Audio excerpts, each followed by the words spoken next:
boa noite a todos e a todas.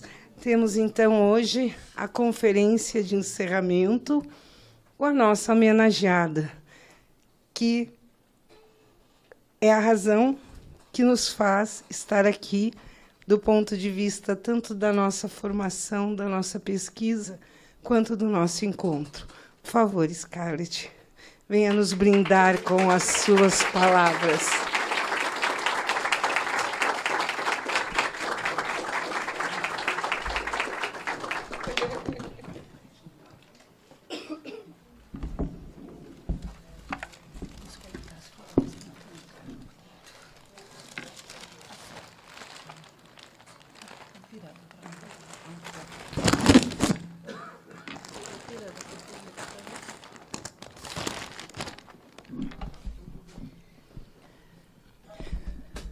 Bom, eu gostaria somente de agradecer a todos aqueles que contribuíram para a realização do 52º Encontros NIT, aos colegas do GEM, a equipe de filmagem, a Lourdes, secretária do departamento, o Tiago Kismacher.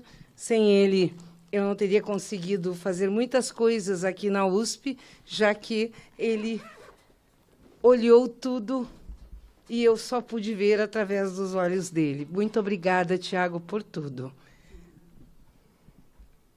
E, então, eu vou passar a palavra para a professora Scarlett Marton, nossa homenageada.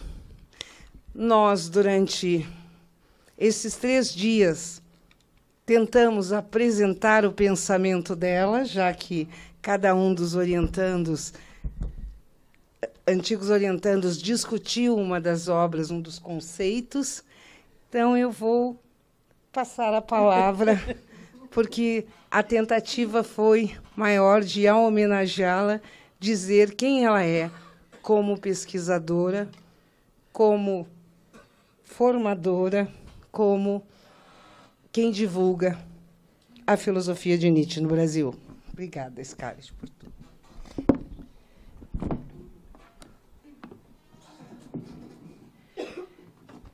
Boa noite a todas e a todos que aqui se encontram e que também nos assistem nesse momento remotamente ou que virão a nos assistir. E que a minha palavra seja, a minha primeira palavra, seja de agradecimento. E para fazer jus à hospitalidade brasileira, eu começo por agradecer os colegas estrangeiros. Pour faire justice à l'hospitalité brésilienne, je commence por remercier mes collègues étrangers. A professoressa Maria Cristina Fornari, grazie mille per avere fatto questo lungo viaggio per la prima volta. À mon collègue Guillaume Métayer, mes remerciements pour être venu du vieux continent.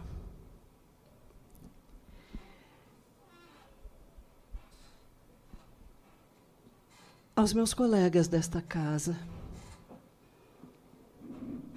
Olgar e Sérgio, que estão aqui presentes, e Renato, que, como era de se esperar, já se foi. Agradeço por vocês terem iluminado os meus escritos e por vocês terem, ao longo de décadas, iluminado a minha vida.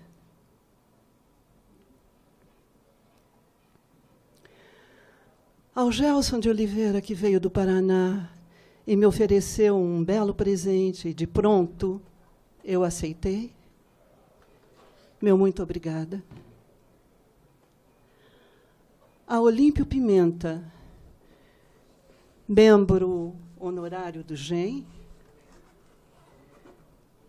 que faz um jogo conosco, para usar as suas palavras, já há muito tempo, nos presenteando com a sua presença nos encontros Nietzsche, nos presenteando com os seus textos e nos presenteando, me presenteando, talvez, com o seu mais belo presente, o livro de filosofia. Muitíssimo obrigada pela sua competência, pela sua dedicação, pela sua amizade, pelo seu afeto.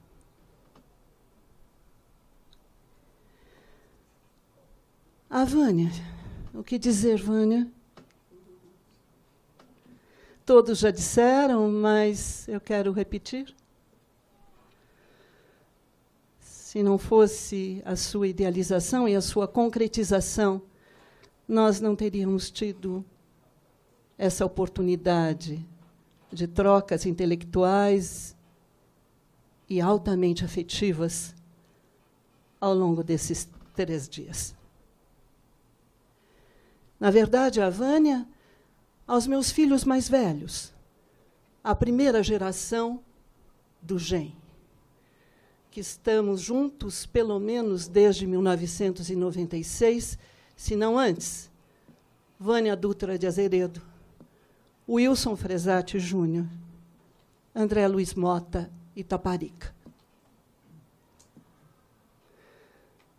Que esse nosso entrelaçamento intelectual e afetivo, saibam vocês que esse entrelaçamento intelectual e afetivo alimentou a minha vida.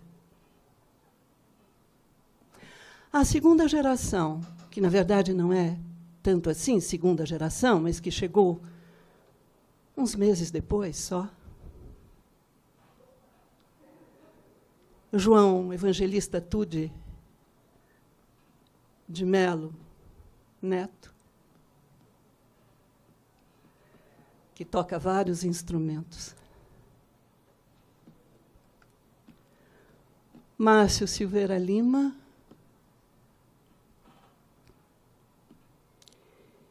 e Ivo da Silva Júnior. Ao João, um agradecimento muito especial, para usar uma metáfora de que Olímpio gosta tanto, por ter vestido a camisa de pronto e ter organizado com primor o 50º Encontros Nietzsche no Recife. A Márcio Silveira Lima e a Ivo da Silva Júnior, por serem a alma, desde o número 26, dos Cadernos Nietzsche. Muito obrigada por levarem adiante esse trabalho.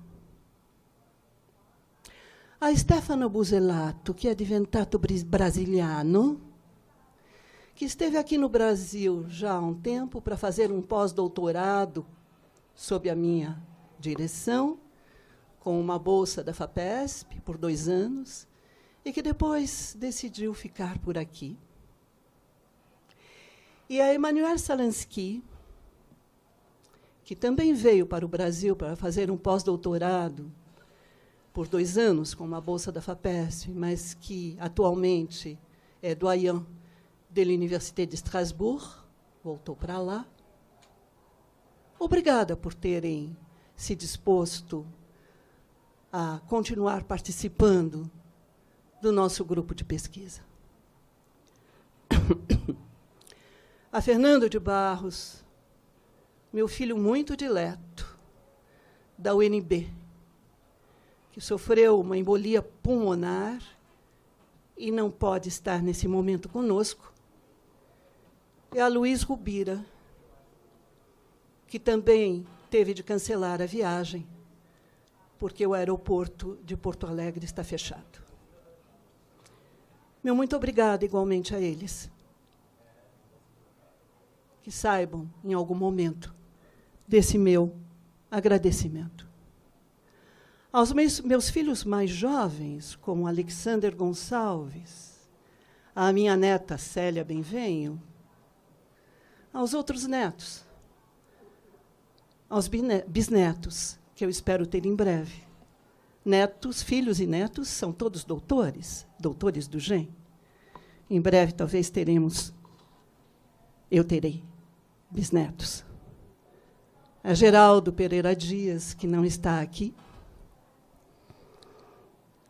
que é meu neto também, Tiago Pantuzzi, igualmente, aos jovens, estudantes, orientandos, que pertencem hoje ao GEM. Mais uma vez, obrigada. Já se sabe, o GEM foi fundado em 1996 e, além de se dedicar à pesquisa do pensamento Nietzsche desde então, consiste numa multiplicidade de afetos, numa rede de afetos. Afetos, antes de mais nada, de amizade. E todos também estamos cientes. André Fávero, inclusive, meu filho, mas que, ovelha desgarrada, tomou outro caminho, abandonou. E, inclusive, trabalhou comigo sobre Sartre e não sobre Nietzsche. Bem, obrigada por ser também próximo, de alguma maneira, embora não integrante do GEM. Sim, então, desde 1996, o Grupo de Estudos Nietzsche se dedica à pesquisa do pensamento nietzschiano, mas, como eu dizia, é também uma rede de afetos. Afetos vários, múltiplos, diversos, intensos. Afinal, reflexão filosófica e vivência, como bem lembrava Sérgio Cardoso, são indissociáveis. E esse será o tema desta noite. Reflexão filosófica e vivência. Com um subtítulo. Uma frase de Nietzsche no Esse Homo. Fiz de minha vontade de saúde, de vida, grifado, minha filosofia. Em Esse Homo, Nietzsche apresenta-se ao mesmo tempo como terapeuta e enfermo. Se nos seus escritos ele concebe o filósofo como médico da cultura, nesse livro, no Esse Homo, é também como paciente que ele comparece. Compreender as razões que o levaram a proceder dessa maneira, nesse livro, é o problema que presidirá este trabalho. Tomando como ponto de partida a análise dos primeiros capítulos de Esse Homo, conto de início esclarecer a dupla condição de seu autor, a de terapeuta e enfermo, explorando, em particular, a sua ideia de se tomar em mãos. E examinando o último capítulo à luz dessas análises, espero estar, então, em condições de me perguntar sobre o que permite a Nietzsche passar da condição de médico de si mesmo à condição de médico da cultura. E, por essa via, eu espero elucidar a relação intrínseca que ele afirma existir entre as suas concepções de filosofia e vida.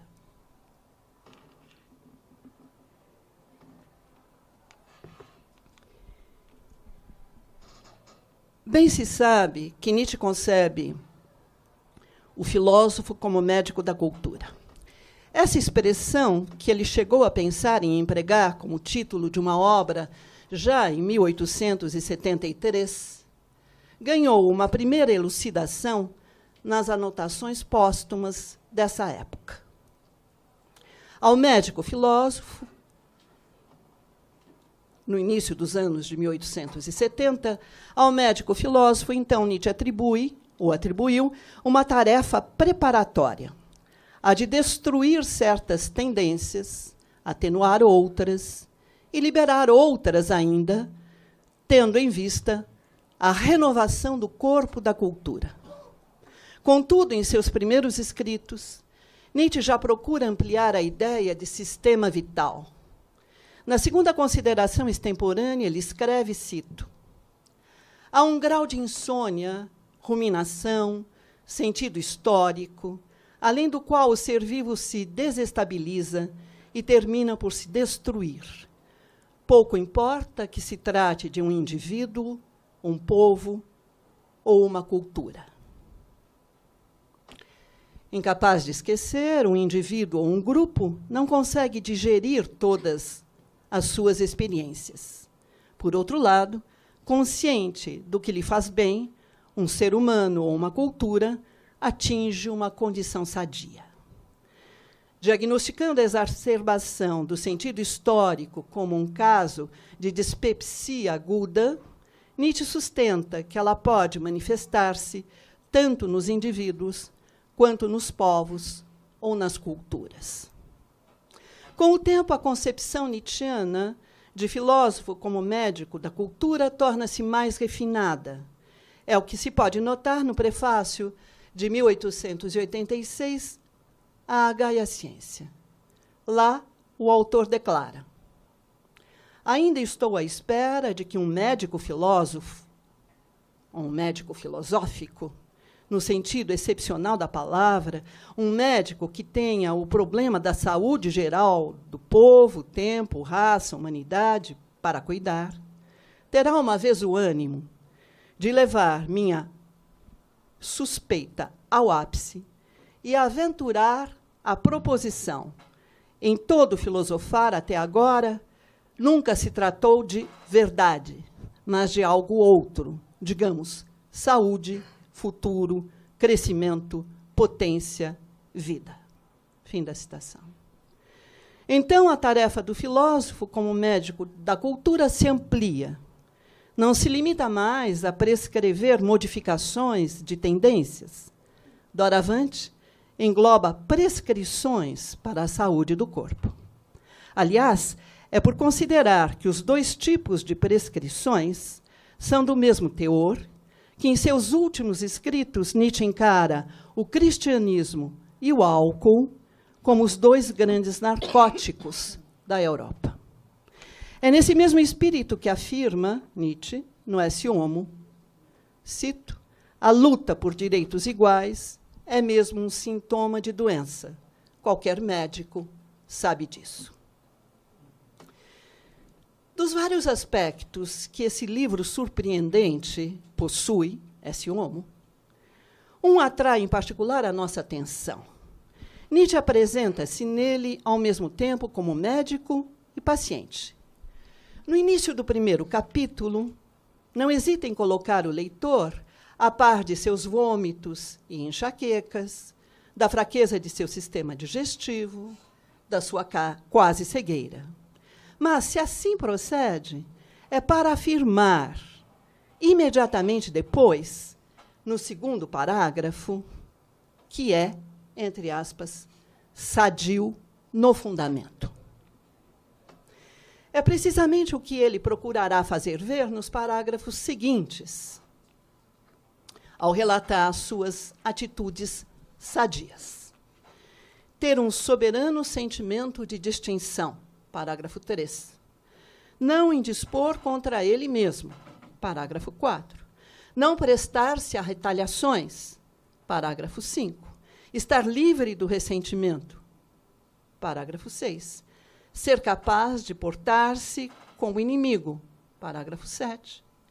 Ter a sensibilidade do instinto de limpeza, parágrafo 8.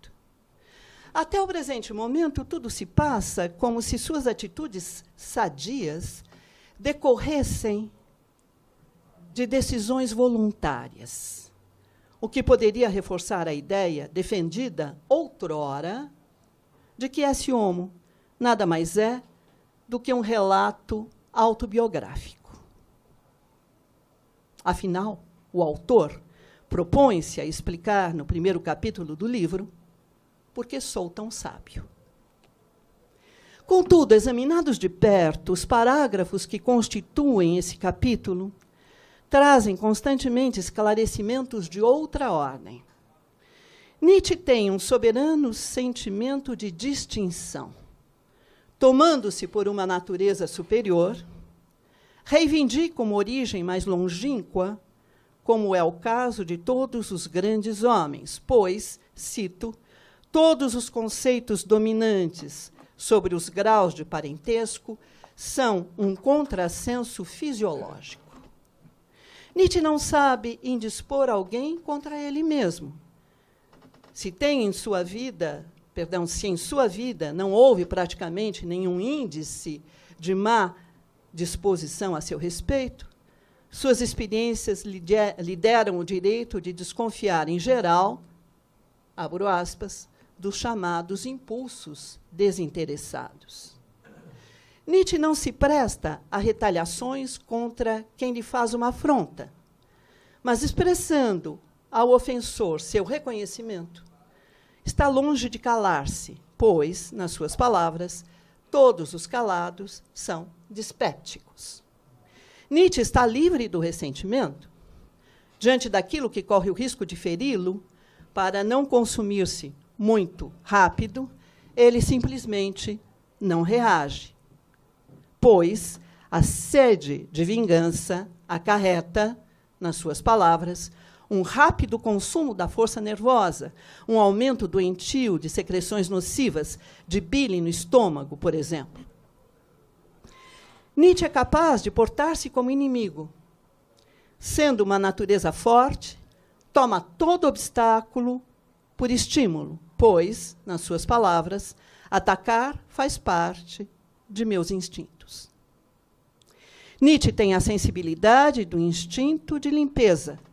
Se essa sensibilidade não facilita suas relações com os homens, ela permite que perceba, entre aspas, fisiologicamente, o mais íntimo, as vísceras de cada alma. Os elementos reunidos até agora nos permitem afirmar que o autor de Esse Homo estabelece uma estreita relação entre suas atitudes sadias e sua condição fisiológica. Bem mais, ao relatar suas atitudes sadias, ele faz o diagnóstico de diferentes condições fisiológicas. É nessa direção que podemos abordar o primeiro parágrafo do capítulo Porque Sou Tão Sábio, que estamos a examinar. Então, Nietzsche empenha-se em analisar sua dupla origem, que fez dele fruto de um pai morto e de uma mãe que ainda vive. É precisamente essa situação que lhe proporcionou o duplo ponto de vista que marcou a sua existência. Para mostrar que seus momentos de baixa vitalidade lhe permitiram enfrentar questões espinhosas, ele associa a esses momentos a elaboração de suas obras, em particular, O Andarilho e Sua Sombra e A Aurora, para fazer ver que seus estados de saúde lhe dotaram da maestria nas mudanças de perspectiva, expõe as alternâncias dos períodos de restabelecimento e declínio que teve de viver. Atribuindo um valor essencial à doença, Nietzsche soube dela se servir em seu percurso, apreciando sua dupla natureza, que fez dele, entre aspas, ao mesmo tempo decadent e começo, soube recobrar a saúde. Se sua condição sadia lhe proporcionou um ponto de vista para encarar a decadência, suas enfermidades lhe deram um olhar para a saúde. Graças a esse duplo movimento, sempre presente em sua vida, Nietzsche tornou-se mestre na arte, nas suas palavras, de transtrocar perspectivas. Não é por acaso que ele afirma, nas últimas linhas desse primeiro parágrafo, do primeiro capítulo, Porque Sou Tão Sábio, ele afirma que está em condição de assumir a tarefa que lhe é destinada. Cito: primeira razão pela qual, para mim somente, talvez, é possível, em geral, uma transvaloração dos valores. Não hesito, pois, em afirmar que, de uma espécie de relato autobiográfico, Esse Homo se converte, de uma só vez, em texto filosófico, associando indicações sobre sua condição de vida e suas atitudes sadias, o autor sublinha que elas não são resultado de decisões voluntárias. Ao propor-se explicar por que sou tão sábio, ele examina o que tornou possível que venha a assumir a tarefa de transvalorar todos os valores.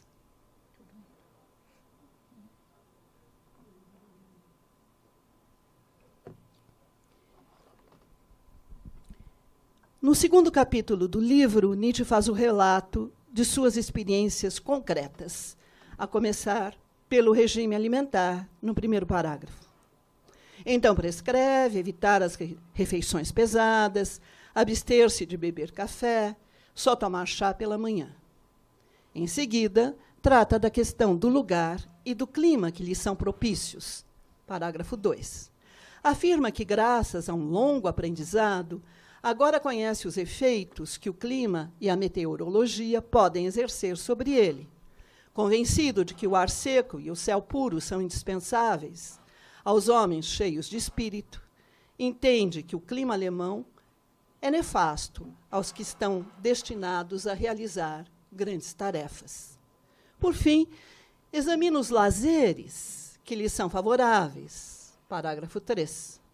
E não hesita em dar exemplos. No que diz respeito à literatura, as poesias de Heinrich Heine, o poema dramático Manfred, de Byron, e Hamlet, de Shakespeare. Parágrafo 4.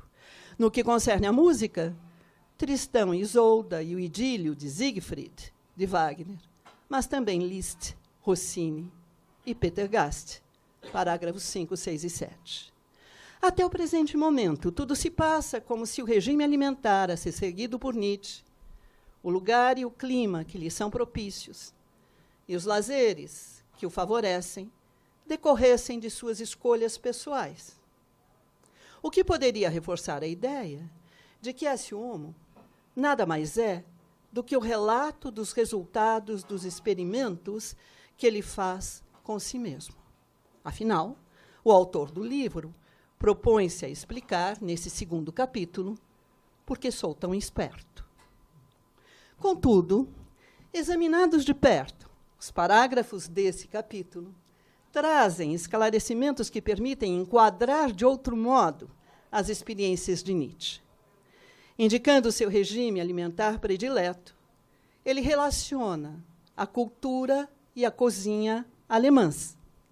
Sustenta que, nascendo com vísceras desarranjadas, cito, o espírito alemão é uma indigestão, não dá conta de nada. Voltando-se para a questão do clima e do lugar, insiste na influência da meteorologia sobre o metabolismo. Defende a ideia de que, se uma preguiça intestinal pode fazer de um gênio, entre aspas, algo medíocre, algo alemão, o clima alemão, por si só, basta para desencorajar vísceras fortes e, inclusive, de disposição heróica. Fim da citação. Ocupando-se de seus lazeres, passa em revista suas preferências em matéria de literatura e música.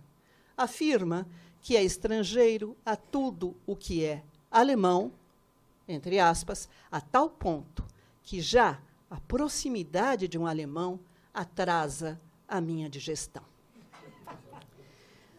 Os elementos reunidos até o presente momento permitem notar que, se no primeiro capítulo do livro, Porque Sou Tão Sábio, o autor desse homo relacionava suas atitudes sadias e sua condição fisiológica, no segundo capítulo, Porque Sou Tão Esperto, ele estabelece estreita relação entre essa condição e suas escolhas, quanto ao regime alimentar, ao lugar, ao clima e aos lazeres. É a mesma lógica que submete tanto suas atitudes quanto o que chama de suas, entre aspas, escolhas. Se assim procede, é porque concebe o homem como um ser relacional, insistindo na ideia de que o ser humano está em relação com tudo o que o cerca, não hesita em prescrever, cito, ficar sentado o menor tempo possível, pois todos os preconceitos vêm das vísceras. Mas Nietzsche não se detém aí. Bem se sabe que, ao longo da vida, o filósofo se pôs à procura das situações mais apropriadas a seu bem-estar. Dedicou-se às mais diversas leituras sobre os regimes alimentares. Lançou-se nos mais diferentes experimentos quanto ao lugar e ao clima. Mas, em vez de limitar-se a examinar seu caso particular, transformou em problema filosófico as questões relativas a seu estado de saúde.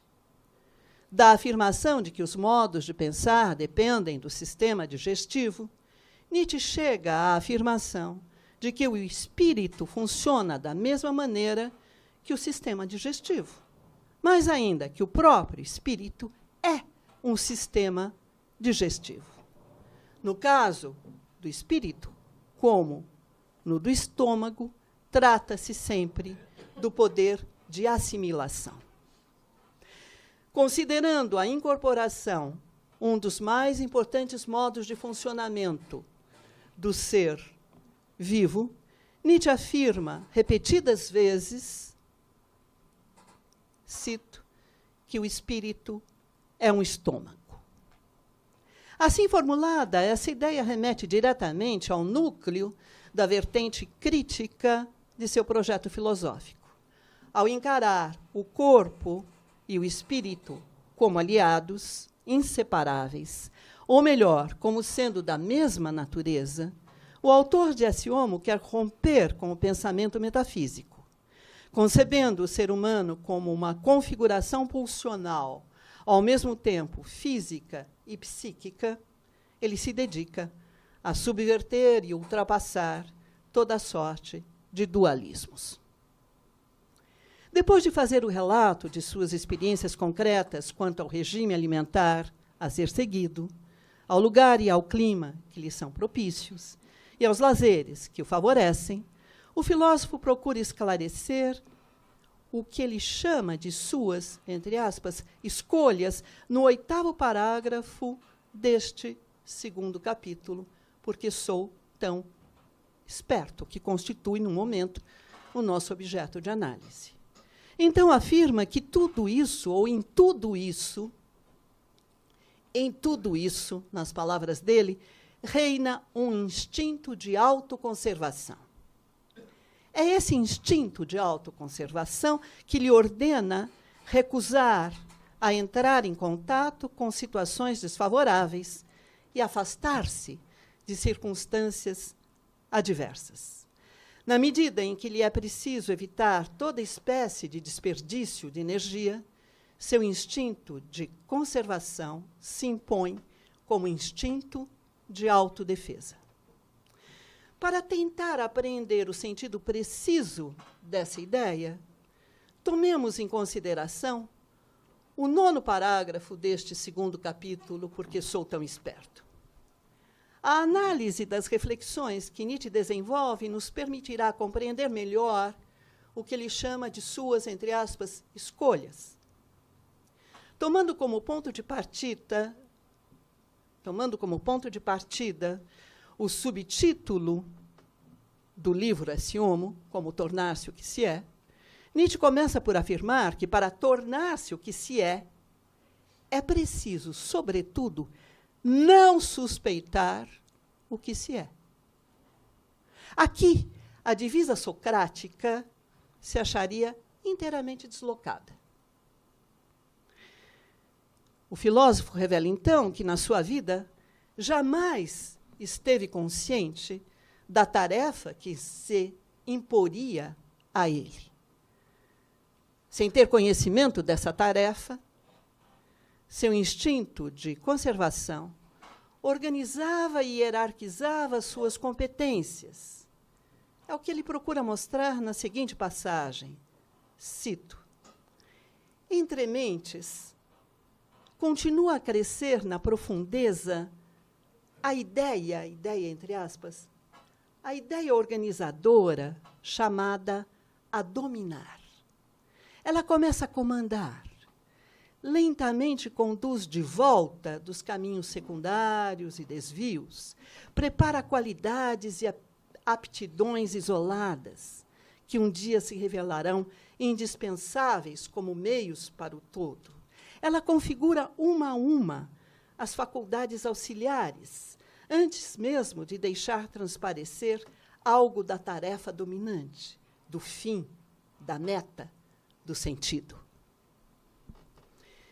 Em vários textos, Nietzsche sustenta que o corpo consiste numa pluralidade de adversários. As células, assim como os tecidos e os órgãos, estão em permanente combate, de sorte que, a todo momento, qualquer elemento pode vir a predominar ou a perecer. Dessa perspectiva, a luta garante a permanência da mudança. Ela faz também com que se estabeleçam hierarquias. Vale insistir que a luta é sem trégua e sem termo. Desta arte, as hierarquias nunca são definitivas. Afinal, é com processos de dominação que a vida se identifica. É a essa mesma lógica que obedece o que Nietzsche chama de suas faculdades, entre aspas, na passagem de Ecce Homo, que citamos acima. Então, ele defende a ideia que, graças ao trabalho do instinto de conservação, seus diferentes impulsos se organizam, de forma que suas atividades se integrem. Uns se submetem a outros, que, por sua vez, se acham subordinados a outros ainda. Graças a essa organização hierárquica, arranjando-se com os impulsos de disposição concordante e submetendo os que lhes são opostos, um impulso predominante vem a coordenar todos os demais e a impor-lhes uma direção clara e precisa. Não é por acaso que Nietzsche encara esse trabalho que o levou a tornar-se o que é, como, nas suas palavras, uma obra-prima na arte da autoconservação, do egoísmo. Redefinindo por completo a noção de egoísmo, ele vem recusar a concepção moderna de sujeito. Concebido como substrato que produz vários efeitos, desenvolve diversas atividades e possui certas propriedades, cito, o sujeito não é nada além de uma ficção. Entendido como um todo independente, completo e idêntico a si mesmo, permanente e unitário, cito, o ego é tão somente um embuste superior, um ideal. No quadro desse egoísmo sem ego, não há lugar para um sujeito que se mantém sempre o mesmo em sua individualidade. Enquanto força organizadora, ou, se quiser, enquanto ideia, entre aspas, chamada a dominar, seu instinto de conservação fez em segredo o trabalho de formar uma configuração pulsional destinada à tarefa de transvalorar os valores. É para sublinhar a importância dessa tarefa que Nietzsche se dedicará a fazer o diagnóstico da cultura ocidental no último parágrafo deste segundo capítulo, Porque Sou Tão Esperto. Nele podemos ler, cito, aquilo que até agora a humanidade ponderou seriamente nem sequer são realidades, são meras imaginações, ou, dito mais rigorosamente, mentiras, provenientes dos piores instintos de naturezas doentes, perniciosas no sentido mais profundo. Diante dessa situação, Nietzsche entende que já é tempo de desprezar o que até então foi venerado e, pelo mesmo movimento, afirmar tudo o que até então foi negado. Só assim será possível revelar o que por trás dos valores instituídos se esconde e trazer à luz o que esses valores escondem. Transvalorar os valores é, antes de mais nada, eliminar o solo a partir do qual os valores foram engendrados e, procedendo a uma inversão, criar novos valores. Operando com o procedimento genealógico, Nietzsche afirma que os valores apreciados pela humanidade foram estabelecidos por grandes homens, mas os que foram considerados, nas suas palavras, os primeiros, não passavam, no fundo, de, entre aspas, vômito da humanidade, aborto de doença e instintos vingativos. Fim da citação. Avaliando nesses termos a configuração pulsional dos legisladores de outrora, Nietzsche insiste, por contraste, na especificidade da sua própria condição fisiopsicológica. É por ser sadio no fundamento que ele tem, nas suas palavras, a suprema finura para todos os signos dos instintos sadios. Não hesito, pois, em afirmar que, de relato dos resultados de experimentos que o autor faz com si mesmo, esse homo se converte, de uma só vez, em reflexão filosófica que versa sobre problemas axiológicos.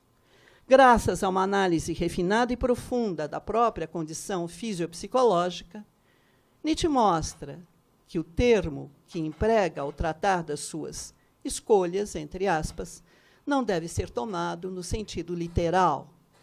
Nem determinações do livre-arbítrio, nem opções conscientes, suas escolhas, entre aspas, decorrem do dinamismo dos processos fisiopsicológicos. Ao propor-se a explicar por que sou tão esperto, além de examinar o que tornou possível que venha a assumir a tarefa de transvalorar todos os valores, como já havia feito no capítulo anterior, porque sou tão sábio, ele agora ressalta a importância dessa tarefa, fazendo, para tanto, o diagnóstico da cultura ocidental. Faz quanto tempo que eu estou aqui? 20? 25? 25. Obrigada. É à luz dessas considerações que é preciso avaliar o seu procedimento em esse homo. É certo que, se nesse livro Nietzsche pretende que, em vez de deixar-se embalar pelos doutores, pelos médicos, ele se tornou o seu próprio médico,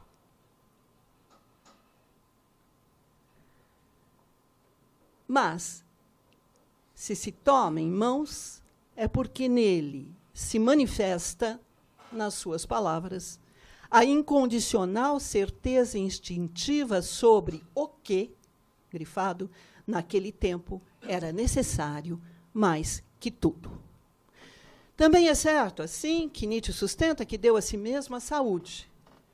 Mas se põe em busca das condições mais apropriadas ao seu bem-estar, é porque nele trabalha em segredo esse instinto de conservação.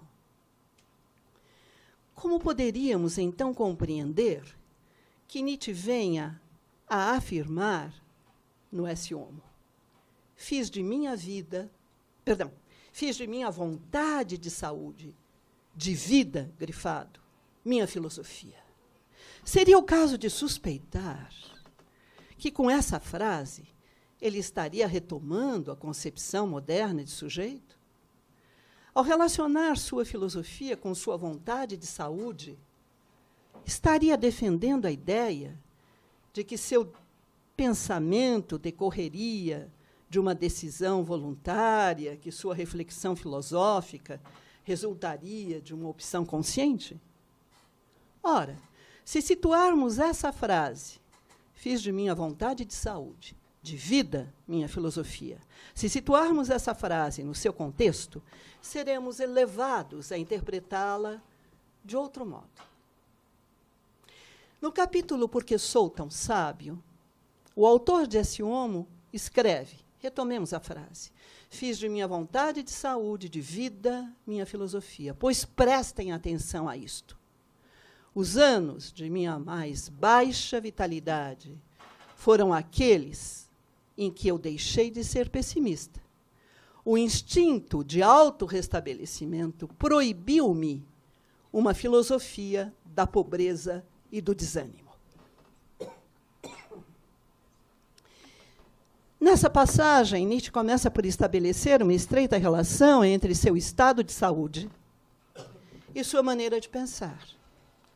Quando trata de suas atitudes sadias e de suas escolhas, sempre entre aspas, suas escolhas quanto ao regime alimentar, ao lugar, ao clima e aos lazeres, ele deixa entrever que são seus impulsos que lhe prescrevem o tratamento a ser seguido. Quando se volta para a sua reflexão filosófica, dá a entender que é a sua condição fisiopsicológica que determina a terapêutica que lhe convém. Enfatizando, sem cessar, o papel de sua configuração pulsional, acaba por atribuir-lhe a sua própria filosofia. Estamos, pois, em condição de compreender o procedimento nietzschiano em esse homo. No prefácio do livro, o autor considera indispensável apresentar-se, porque será preciso dirigir à humanidade o maior desafio que ela já teve de enfrentar. Ao longo dos capítulos, insiste na ideia de que ele nada mais é do que uma configuração pulsional singular. Aliás, é essa ideia que retoma no último capítulo do livro, propondo-se a explicar por que sou um destino. Depois de sublinhar a importância da tarefa que lhe é destinada, Nietzsche afirma: a verdade fala em mim, mas minha verdade é terrível, pois até agora a mentira se chamou verdade. Essa passagem revela em muitos aspectos a atitude que Nietzsche assume em relação à própria reflexão filosófica. Ele dá a entender que são os seus impulsos que se exprimem através das palavras. Bem mais, são eles que tomam a palavra.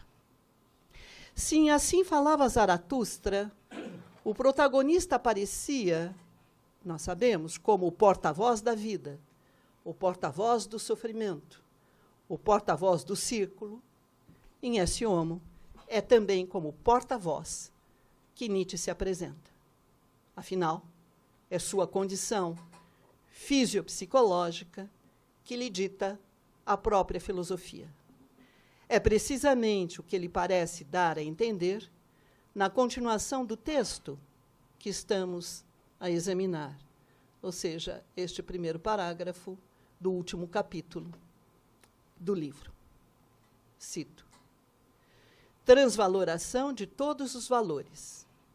Essa é a minha fórmula para um ato de suprema autognose da humanidade, que em mim se fez carne e gênio. Daí se depreende que é sua configuração pulsional que determina a sua tarefa, que lhe impõe transvalorar os valores. Presente no seu corpo e no seu espírito, que são uma única e mesma coisa, ou seja, imposta pela sua própria condição fisiopsicológica, a transvaloração de todos os valores será incorporada por Nietzsche e, através dele, expressa. Sou tentada a afirmar que, dessa perspectiva, esse homo se apresenta como uma espécie de tratado de medicina. Nesse livro, por um lado, Nietzsche faz um duplo diagnóstico. De início, o de seu caso particular, e, em seguida, o da cultura ocidental. Por outro, apresenta uma dupla terapêutica.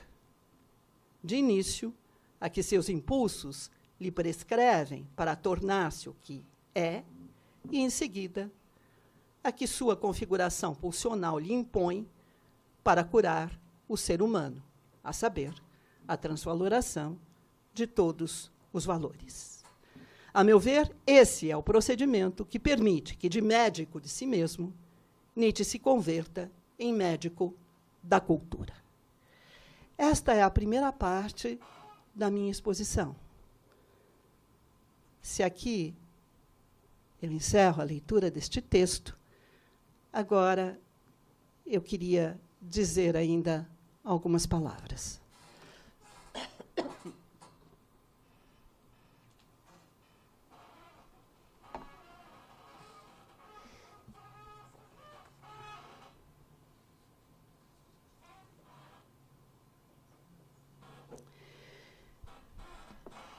E trago aqui uma questão metodológica, como sempre, e me reporto ao meu próprio memorial, que já foi aqui iluminado pela Olgária, pelo Sérgio. No meu entender, longe de revelar dados biográficos, os textos de Nietzsche expressam, antes de tudo, suas posições filosóficas. Mas é bem verdade que nosso filósofo é um autor pródigo em escritos a respeito da própria vida. Bem sabemos. Já em 1858, ele escreve um texto sobre a sua infância. A partir de 1860, mantém uma espécie de diário em Pforta, na escola. Em 1865 e em 1869, toma notas sobre assuntos de ordem pessoal. Em diversas ocasiões, faz depoimentos e registra experiências. Numa carta de 10 de abril de 1888, confia a Georg Brandes um verdadeiro balanço de sua existência. Por fim, em abril do mesmo ano, subvertendo por completo o estilo autobiográfico, redige esse Homo. Contudo, é com prudência que se deve encarar a relação entre vida e obra, no caso do pensamento nietzschiano. Os escritos autobiográficos de Nietzsche não constituem, por certo, um relato objetivo de fatos de sua vida, ou mesmo de seu percurso intelectual. Nesses textos, aliás, como em todos os outros, a vida e a obra se acham mescladas. Não é porque esses textos constituem o relato de uma existência, nem porque exibem itinerários, percursos, caminhos e desvios da vida de seu autor, ou porque contam fatos, acontecimentos, aventuras, peripécias que a constituíram, ou ainda porque trazem estados psicológicos, situações emocionais, experiências, vivências, belíssima palavra, aliás, abra um parênteses, que a nossa língua portuguesa brasileira nos dá, para traduzir Erlebnis, ao invés de experiência vivida. Não é por essas razões. Em suma, não é porque esses textos teriam caráter informativo. No fim das contas, na ótica nietzschiana, toda informação seria parcial, porque dada a partir de uma perspectiva determinada. Não há como ter um ponto de vista privilegiado em relação a nós mesmos. Estamos enredados nas nossas próprias vidas. Pretender fazer um relato objetivo, neutro e impessoal da própria existência implicaria excluir-se do texto. Para aprofundar a reflexão a esse respeito, vale a pena recorrer a um raciocínio bem nietzschiano. Com a filosofia da representação, o ser humano converte-se em sujeito e, pelo mesmo movimento, converte tudo mais em objeto. Fixando-se dessa maneira em relação ao mundo, coloca-se como a cena em que, doravante, o mundo terá de apresentar-se. Mas como poderia ele, o ser humano, pôr-se fora do mundo? Ao investigar seus acertos e competências, o ser humano volta-se sobre si mesmo e, nesse movimento reflexivo, atribui-se o papel duplo de réu e de juiz. Mas como poderia ele pôr-se fora de si mesmo? Com o otimismo teórico, ao colocar na balança sua existência, o ser humano acaba por julgá-la e condená-la como um erro a refutar. Mas como poderia ele pôr-se fora de sua própria vida? Não há, pois, como dissociar a vida e a obra. a reflexão filosófica e a vivência. No limite, podemos afirmar que todo escrito é autobiográfico. Todo pensamento traz à luz uma existência. Sempre me norteou uma convicção, com os meus queridos colegas e amigos com quem eu convivi nesta casa durante tantas décadas, como eles testemunharam agora há pouco, na mesa que antecedeu esta minha fala. Sempre me norteou uma convicção, a de que reflexão filosófica e vivência são indissociáveis. Não foi pondo de lado a existência que procurei elaborar os meus textos. Esses textos são parte integrante da minha vida.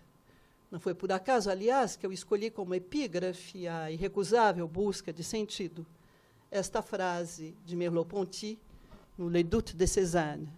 É certo que a vida não explica a obra, mas certo também que elas se comunicam. A verdade é que esta obra, a ser feita, exigia esta vida. Foi preciso tal vida para que existisse tal obra. Mas tal vida não se reduz a uma subjetividade pessoal, a uma configuração psicológica individual, a um mundo interior específico. Pouco importa quem é Escarnes, eu escrevia no memorial. Quanto mais me desnudo, mais me aproprio do que é meu. Quanto mais me despojo, mais me aposso do que me é singular. Singularidade que se põe enquanto relação e a partir de relações que se mostra no confronto com o outro e pelo outro. Um outro múltiplo que se encontra numa posição de exterioridade, mas não necessariamente no chamado mundo exterior. Entre eu e mim, foi citado aqui, o outro entra como um terceiro, um quarto, um quinto. Constatar esta singularidade é, de alguma forma, e isto importa, reivindicar o anonimato. Não porque eu tenha pretensões universalistas, pelo menos até onde enxergo, mas porque as minhas vivências singulares não são individuais.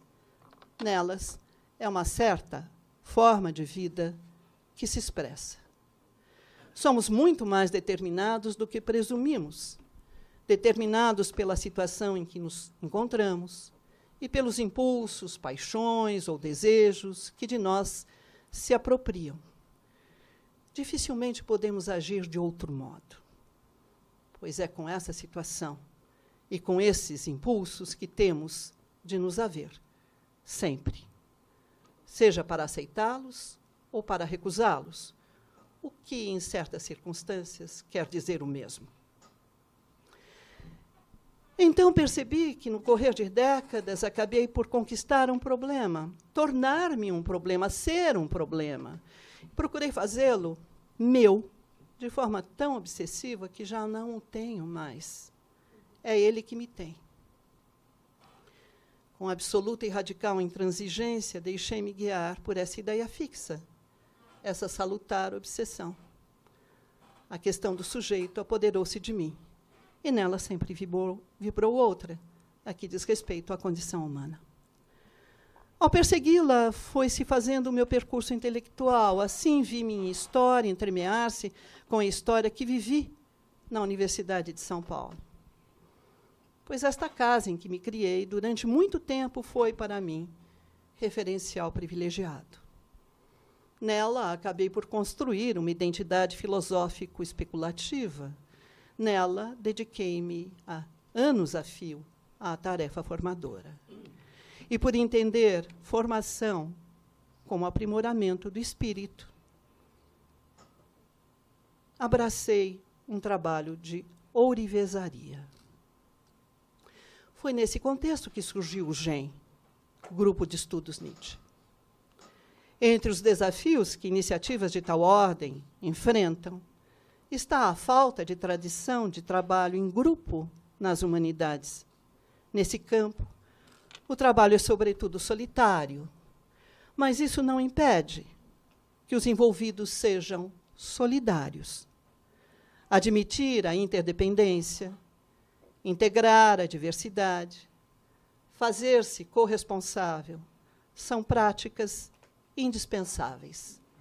Atuar em sentido inverso ao da lógica da exclusão já é uma maneira de questioná-la. Agir em direção oposta à da competição já é uma forma de combatê-la. Foi imbuídos desse espírito que atuaram e atuam os integrantes do GEM. Para recorrer às palavras do nosso filósofo, num fragmento póstumo, cito: não mais o prazer da certeza, mas da incerteza. Não mais causa e efeito, mas criação permanente.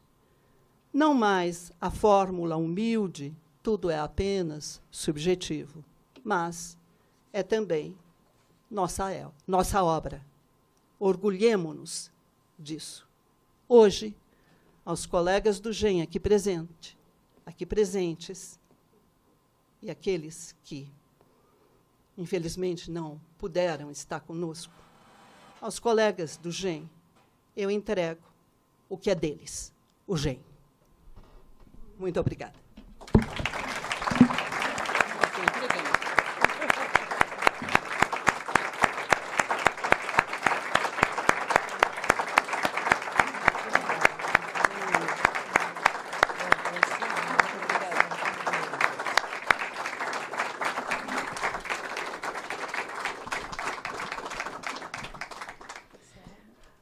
Bom, gostaria de agradecer a brilhante exposição da professora Scarlett Marton e fazer uma comunicação assim que é essa exposição, né, que ela está nos brindando sem uma discussão posterior. Uma entrega por meio da fala, que não será objeto de debate, né? Então, eu gostaria de fazer um último agradecimento a cada um de vocês que esteve conosco durante esses 3 dias, porque, por meio desta presença, que os encontros se tornam possíveis. Então, obrigada a todos por permanecerem conosco durante esse período. Boa noite. Boa noite.